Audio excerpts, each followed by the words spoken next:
Comienza la entrevista aquí en Canal 5. Gracias por acompañarnos. Es un gusto para nosotros que ustedes nos elijan siempre para informarse. Esta vez estamos, ustedes saben, en este ciclo electoral pensando en las elecciones que ya están a días nada más, el próximo 30 de junio. Son las internas. Hay partidos nuevos también que se lanzan a competir y por tanto candidatos nuevos. Aunque en este caso seguramente a nuestro invitado ustedes lo conocen. Es un candidato, un hombre que viene del interior del país.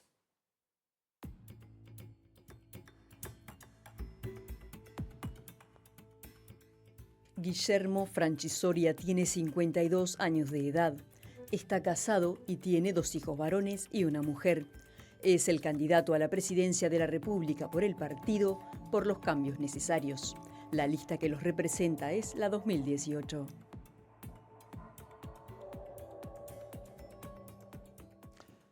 Franchi, ¿cómo anda? Bienvenido a Canal 5. Gracias, Luchi, por la invitación. Hombre de Paso de los Toros. Paso de los Toros. ¿Vive allá usted? Sí, muy cerca de Paso de los Toros, pero me crié en ese pueblo querido. Ustedes vienen políticamente, se puede decir, del movimiento Un Solo Uruguay, ¿no? Sí, Trabajaron allí, después decidieron formar este partido político para las internas. ¿Por qué? Bueno, porque lamentablemente durante más de 5 años de arduo trabajo, desde lo social, fue imposible entrarle al sistema político con alguna de las propuestas presentadas y con muchos de los reclamos presentados. Tanto al gobierno, al último gobierno del Frente Amplio, como a este gobierno. A los dos, se acordará de las mesas de trabajo, aquella propuesta por Tabaré Vázquez en aquel momento, estoy hablando del año 2018, participamos en ellas, a todas fuimos con una propuesta. ¿No les dieron bolilla? No solo no nos dieron bolilla, sino que en un momento nos borraron del mapa y dijeron que si seguíamos yendo no había más reuniones. Por lo tanto, el resto de las gremiales nos pasaron el aviso que quedábamos afuera. Pero no fue solo eso y no fue solo esa discusión. ¿Eso fue el gobierno anterior? Sí, en el último gobierno del Frente Amplio. Sí, el de año Tabaré 2018, al principio del 2018. Ustedes habían hecho aquella concentración muy grande en Durazno, había sido, ¿no? Enero. A partir de ahí nace el movimiento Un Solo Uruguay, o sea, ese acto fue de los autoconvocados.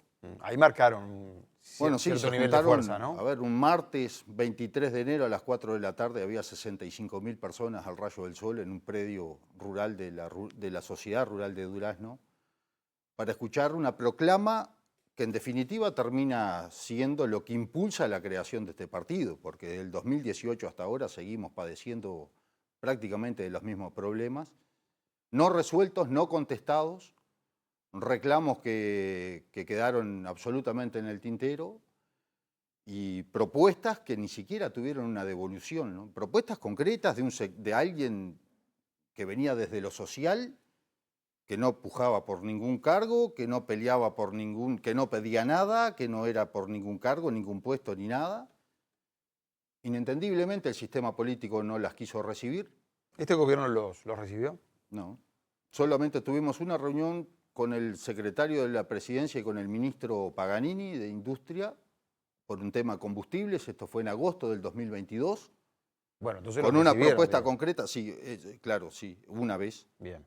Con una propuesta concreta que se la entregamos en mano y se la explicamos concretamente sobre el precio de los combustibles, específicamente el gasoil, cómo podía haber una rebaja del gasoil. Hubo un compromiso público ante la prensa a la salida, estuvimos en el famoso piso 11 de la Torre Ejecutiva y a la salida de esa reunión hubo un compromiso público del ministro que en menos de 30 días tenía una respuesta. Bueno, hasta el día de hoy la estamos esperando, nunca se dio. Vuelvo a Un Solo Uruguay, porque le decía, marcaron mucha fuerza en aquel 23 de enero del 2018, aquella concentración, ¿no? Un predio muy grande, además, y había miles de personas. Yo recuerdo muy bien las imágenes. Pero después, en el movimiento Un Solo Uruguay, no todos querían formar un partido político. Ahora, ¿qué pasó? ¿Se dividieron? ¿Había distintas estrategias? No hubo divisiones. A ver, desde el principio hubo gente que decía que desde afuera iba a ser imposible lograr algún cambio. Sobre todo los cambios, a ver, los cambios estructurales, los cambios a lo que nos referimos en la proclama del 2018, los cambios de realmente tener una reforma en el Estado, de achicar el gasto, de volverse eficiente en el gasto, hacer un Estado más moderno de lo que es, con menos burocracia, con menos costo. lamentablemente eso no, como le decía, desde lo social, si bien creo que se entendió bastante, después no fue aplicable desde lo político o no se llevó a cabo en nada desde lo político. La discusión de si ser un partido político o no estuvo siempre en el movimiento. Yo personalmente siempre me opuse. Tenía la firme esperanza de que desde lo social se llegara a incidir de cierta manera y que se reconocieran cuáles eran las fallas, pero no para tener razón nosotros de que había fallas ahí, sino para que se modificaran cuestiones que eran de vida para comerciantes del interior, para transportistas del interior y de acá de Montevideo, con el tema de los combustibles, con el tema de las tarifas públicas diferenciales entre el comercio y hogares que muchas veces dejan por el camino empresas que nos decían a nosotros, a ver, no podemos cerrar, me acuerdo de aquel momento, y ahora se está dando en algunos casos también, no puedo cerrar porque no tengo plata para pagar los despidos o para ponerme al día con el BPS o para pagar lo que debo de luz. O emprendimientos comerciales que nos decían, solamente por prender la luz hoy perdí plata. Y eso sigue sucediendo. Y eso ha pasado y eso no se ha modificado y sigue siendo excesiva el costo de vida y el costo productivo en este país. Ustedes van mucho entonces por el costo del Estado. Esa es como la gran propuesta de ustedes. A ver, tratar de achicar los costos del Estado. Sí, por supuesto. Sobre todo el costo político que tiene el Estado, que es absolutamente exagerado. Pero yo con esto lo que le quiero decir no es achicar el costo del Estado por achicar el costo del Estado y nada más. A ver, Uruguay tiene un déficit público, un déficit en las cuentas, un déficit fiscal, que ya se está transformando en endémico. Es algo que se viene arrastrando desde fines de la década del 50. Pasan los gobiernos, pasan los años y el déficit fiscal permanece y permanece. Hoy en las cuentas públicas, o sea, el déficit, el verdadero déficit hoy es un 17% entre lo que el Estado gasta y entre lo que el Estado recauda. El 4% o el 3% es cuando lo mide contra el Producto Bruto Interno. Pero el déficit operativo, como lo mediría usted, si gasta más de lo que recauda, o mi empresa, si gasta más de lo que recauda, es cuánto gasto, cuánto recaudo. Bueno, es un 17%. Y esto es permanente. ¿Cómo se baja y ese déficit? 17% ¿Qué obviamente se cubre. para achicarlo? Y bueno, hay que disminuir. Porque a la hora de recortar también es bravo cuando uno está en cargos de autoridad, ¿no? No, a ver, acá hay organismos que son innecesarios, hay organismos que tienen tareas superpuestas, hasta quintuplicadas, y podríamos hablar en el caso de la vivienda, por ejemplo. Usted tiene Ministerio de Vivienda, Agencia Nacional de Vivienda, Banco Hipotecario del Uruguay, MEVIR, que recién hicieron mención, y las cooperativas municipales de vivienda. A ver, pero solamente públicas, usted tiene cinco instituciones públicas, organismos públicos que se dedican a lo mismo. Solamente MEVIR, y hago referencia porque lo mencionaron recién en el informativo, tiene 10 directores políticos de designación política. Sí, acá el problema más grave que tenemos es que nos hemos transformado en una agencia de colocación en cargos políticos, se siguen generando organismos, no se olvide que cuando empieza este gobierno había 13 ministerios, ahora hay 14. Creó el Ministerio de Ambiente. Por supuesto, se generaron 13 direcciones de género. ¿Pero no es necesario un Ministerio de Ambiente? No, a ver, la Dinama funcionaba muy bien. ¿Por qué un Ministerio de Ambiente? Es para darle otro rango, ¿no? Priorizar un tema que ¿Y qué le faltaba a la Dirección Nacional de Medio Ambiente para tener la jerarquía y para imponerse como se imponía en Bueno, usted cerraría el Ministerio de Ambiente, en definitiva. No, de repente habrá que ver cuáles sí y cuáles no, pero acá hay cosas que no funcionan. El INUMED y el Correo, por ejemplo, eso sí, son absolutamente obsoletos. No digo que haya que cerrarlos, digo que hay que o reacondicionarlos, pero lo que sí no puede ser que cada organismo en este país tenga 6, 7 directores de designación política, cada empresa pública tenga entre 3, 5 y hasta 7, como en el caso del BPS, digo, porque realmente es algo que no se da en la realidad mundial, empresarial, de cualquier otro ámbito que no sea el público. Y muchas veces sabemos que acá, bueno, las responsabilidades quedan muy menguadas en los momentos que pasan algunos problemas. Acordémonos de lo que pasó en ANCAP. Faltaron 900 millones de dólares que hasta el día de hoy estamos esperando, saber qué pasó con ese dinero. Van 4 años y medio de esta gestión y hasta ahora no se ha aclarado nada. Seguimos esperando las famosas auditorías prometidas para saber qué pasó en cada uno de los entes donde faltaron o donde se destinaron recursos que no quedó muy claro. Y todo eso seguimos esperando. Y viene una nueva campaña electoral y otra vez empezamos a escuchar el déjà vu de la eficiencia en el gasto, de achicar el gasto, inclusive de la reducción de funcionarios públicos, que nosotros no la mencionamos. Sí creemos que lo que hay que reducir son la cantidad de cargos políticos dentro del Estado. Franchi, le voy haciendo algunas preguntas y en algunos temas también, así vamos conociendo más la propuesta de vuestro partido, por los cambios necesarios, ¿no? Ese es el nombre del partido de ustedes. Cuando estaba Un Solo Uruguay y ahora está este partido y uno los escucha... Están las dos cosas hoy, ¿no? Sí, está Un Solo Uruguay. Por supuesto, el movimiento social y nosotros nos apartamos como brazo político, digamos. Como pasó en otras instancias con otros partidos. ¿Dónde se definen ustedes en esta cuestión cuando hablamos de política? ¿Son más de centro, más de izquierda, más de derecha? ¿Dónde se ubican para que la gente los conozca? Muy bien. Ni de centro, ni de izquierda, ni de derecha. ¿Son liberales? Usted podrá decir que la neutralidad no existe. Sí, somos neutros. No nos van a dividir a nosotros, no nos interesa discutir ideologías porque tenemos problemas para solucionar para la gente, para el que tiene un trabajo, para el que quiere tener un trabajo y para el que genera ese trabajo. Nosotros apostamos a eso. Si quiere discutir ideología, lo discutiremos en algún momento, no hay problema, pero no es ideológico. No somos ni de izquierda, ni de derecha, ni de centro. Somos neutros. Nosotros queremos Uruguay enfocado en lo que tiene que ser, en la transformación que tiene que tener para que la gente prospere, para que haya más producción, mejores empresas, para que generen mejores puestos de trabajo, mejores remuneraciones. Y eso tiene un punto de partida que es la eficiencia en el Estado. ¿Son liberales desde el punto de vista de la economía, por ejemplo? Por lo que me está diciendo, ¿no? Un Estado más pequeño, más ágil, cerrar unos cuantos organismos. Y póngale el nombre que usted crea, y a la gente también le digo, a ver, si cree que somos liberales, no sé, pero nosotros no nos identificamos con ninguna de esas corrientes, o sea, solo pensamos en la realidad uruguaya y en cómo hemos pasado tantos años escuchando lo mismo y reclamando lo mismo sin que realmente las cosas cambien. ¿Usted es productor rural? Yo soy productor rural, ingeniero agrónomo y productor rural. ¿Y a qué rubro se dedica en particular usted? Ganadería y forestación. Básicamente ganadería, algo de forestación, asociado a UPM.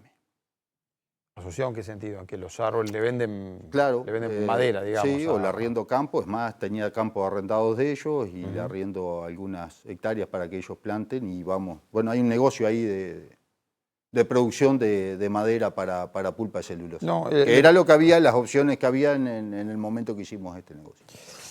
¿Cree que este gobierno no ha apoyado al campo? Le pregunto en términos generales, cuando uno está acá en Montevideo y ve que inauguran puentes, que inauguran caminos, que inauguran plata que va para allá. Sí, se está inaugurando mucho acá en el sur y mucho de lo que se está inaugurando justamente... La Charqueada fue muy promocionado. Justamente, sí, podemos hablar de Picada de Oribe, en San Gregorio Polanco, el nuevo puente en Paso de los Toros. Porque usted me dijo que no se sienten escuchados, pero no se olvide que esa obra de infraestructura no la determinó este gobierno.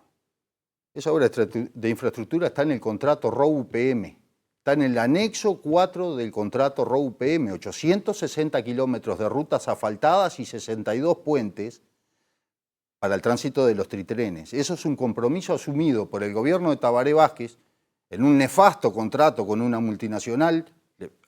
Acuérdese que le acabo de decir que yo tengo negocios, no es contra la empresa el tema, el que me representó a mí y a usted en ese contrato fue el gobierno y fue 90 páginas de lo que no se debe hacer en un contrato. Pero a lo que voy es todas esas obras que ya venían, dice usted, pactadas ahí. Pero por supuesto fue una imposición en el contrato, están y es firmado en 2017, lo pueden revisar, es público. ¿Por qué fue un mal contrato, un mal acuerdo el del gobierno, más allá que fue el gobierno anterior, pero digo, fue el gobierno de todos los uruguayos? ¿Por qué fue un mal negocio, dice usted, habilitar a esta segunda planta de UPM? No fue mal negocio habilitarla, lo que fue mal negocio fue en las condiciones que se habilitó. El tema forestal da para discutirlo durante mucho tiempo porque viene con subsidios y con beneficios fiscales desde el año 88, del cual fui beneficiario. ¿La ley forestal? Sí, de la ley forestal. No por eso dejo de ser crítico. Como todo, una promoción tiene que tener un tiempo y terminarse. Si no, no es una promoción. Usted hace 35 años que le está poniendo dinero a la forestación en este país. Lo que fue malo fue el contrato. Porque si el motivo era que la industria que ya estaba instalada en Uruguay, porque no es una industria nueva, es la misma empresa que ya estaba, agrandara su fase industrial e invirtiese 2.500 millones de dólares en este país, usted no puede ponerle 7.000 millones de dólares a disposición en obra y en compra de energía eléctrica y en conexión de anillos con Salto Grande, entre Tacuarembó y Salto Grande, obras de UTE de 150 millones de dólares, o en dejarle pasar 7.800 millones de litros de agua por día por las represas, por las 3 represas del Río Negro, que son la reserva energética genuina que tenemos, que es el agua para producir energía. Entonces, si usted pone 7.000 millones de dólares a disposición para que una empresa invierta 2.500, hay algo que no me está cerrando. No puede hacer un tren que vale 3.000 millones, 10 millones de dólares el kilómetro para que solo se transporte pasta de celulosa.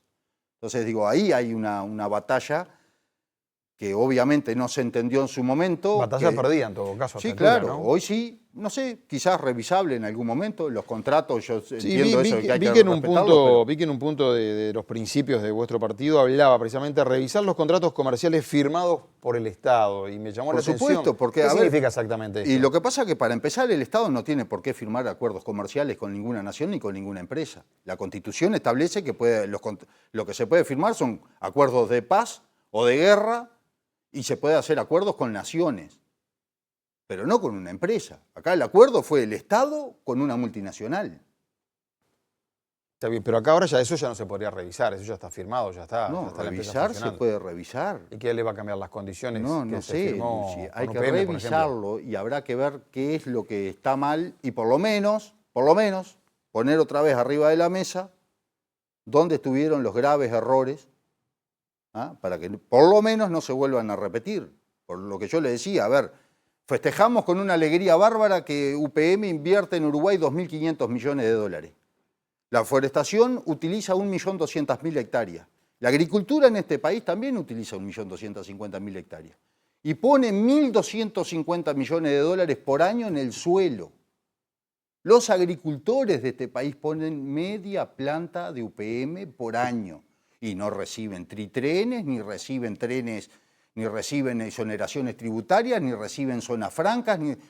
Los agricultores ponen en la tierra media UPM todos los años. Entonces, cuando si vamos a hablar del apoyo al campo de este gobierno, el anterior o el que quiera, por hacer unos puentes y algunas obras, claro que son festejadas porque la infraestructura está deshecha. Ahora, yo lo que le quiero pedir a usted y a la gente que nos mira, que sabe bien que son muchos del interior del país, que crucen el Río Negro hacia arriba, que vayan a los departamentos de Salto, de Artigas, de Rivera, y empiecen a hablar de la infraestructura allá arriba, a ver qué es lo que pasa. Falta infraestructura. Pero por supuesto, es la queja permanente, la queja de cualquier productor y de cualquier entidad en el norte del país, el desastre calamitoso en el que están rutas nacionales y caminos. Eso es por los camiones también, ¿no? En gran Sí, parte. por supuesto, pero a ver, al Uruguay se le exigió, a los productores uruguayos se le exigió durante mucho tiempo incrementar la productividad, nos trataban de ineptos, de burros, de atrasados.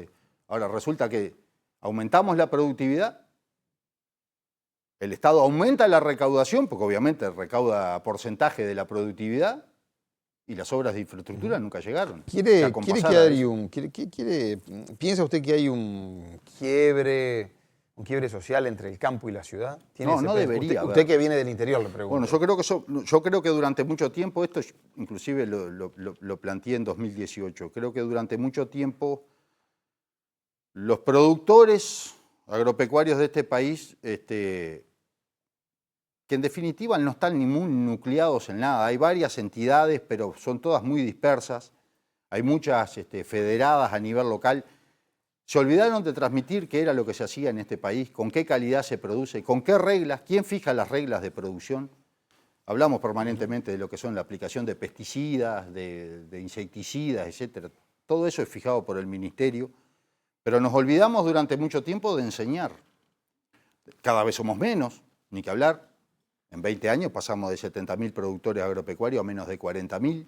Cada vez somos menos, cada vez hay más tierra en manos de extranjeros. También se produce más, ¿no? O sea, por supuesto, por eso es lo que yo le decía, la productividad aumentó, pero encerrados en ese incremento de la productividad y de producir más porteras adentro, nos olvidamos de enseñarle a la gente quiénes somos, qué producimos, cómo producimos, por qué producimos alimentos de tan alta calidad.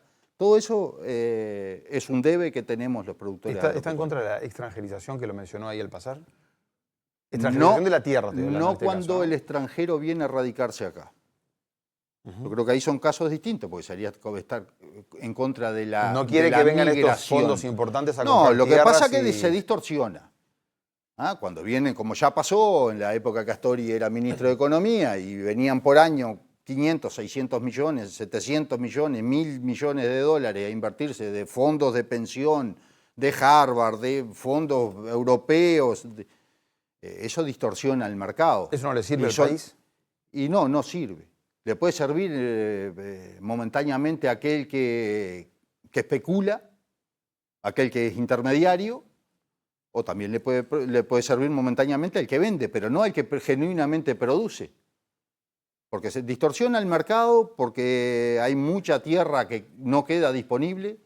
Y ahí podríamos abrir un capítulo con colonización, pero bueno, capaz que lo dejamos para más adelante. Yo en el partido, porque lo escucho, y es representante del campo van a ser ustedes. Si llegan no al Parlamento. Somos, Usted se postula a diputado y el Senado también. No, yo por ahora lo único que hago es ir poner la cara a la propuesta y participar de unas elecciones internas que son obligatorias, pero en realidad no tenemos puja interna.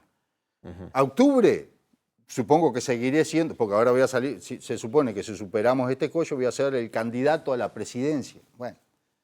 Pero la aspiración de ustedes política es llegar al Parlamento. Mire, la aspiración es que donde la gente nos ponga, porque va a ser la gente, la ciudadanía va a ser la que va a decidir a quién y a cuántos representamos, y desde el lugar donde nos ponga vamos a dar la batalla a full y a fondo por la producción nacional y por el empleo nacional. ¿Tiene propuestas, por ejemplo, para el tema de la seguridad como partido político? Sí, señor. Todo lo que es propuesta de este partido lo va a escuchar antes del 30 de octubre, ni que hablar, no pero sobre todo... Digo. No, las tenemos, lo que no, a ver, hay tiempo, no queremos aburrir. Esta campaña de internas no tuvo nada, fue fuego cruzado entre los partidos, o sea, no sé, no entendí, ya parece que está la campaña instalada de cara a octubre, nosotros no nos queremos apurar, queremos dar a conocer la propuesta en el momento indicado y sobre todo tenemos que pasar esta primera prueba, que son los 500 votos en las internas. Los números oficiales en materia de seguridad, me mantengo, muestran que bajó el abigeato, ¿no? Usted que es hombre de campo, ¿se nota eso en el interior del país? Mire, realmente yo creo que hay un mejor control. ¿Qué pasó? El tema acá nace en aquellos famosos verano azul del Frente Amplio, ¿se acuerda? Aquellos programas verano azul, que era concentrar toda la policía a cuidar a los turistas en el este. Pero eso era más que nada para Maldonado, Rocha. Sí, por supuesto, pero los recursos de vehículos y oficiales se sacaban del interior. Y así, el primer año volvía algo, el segundo, después empezó a no volver nada y se empezaron a cerrar comisarías en zonas muy extensas. Y ahí empezó a cambiar realmente el descontrol.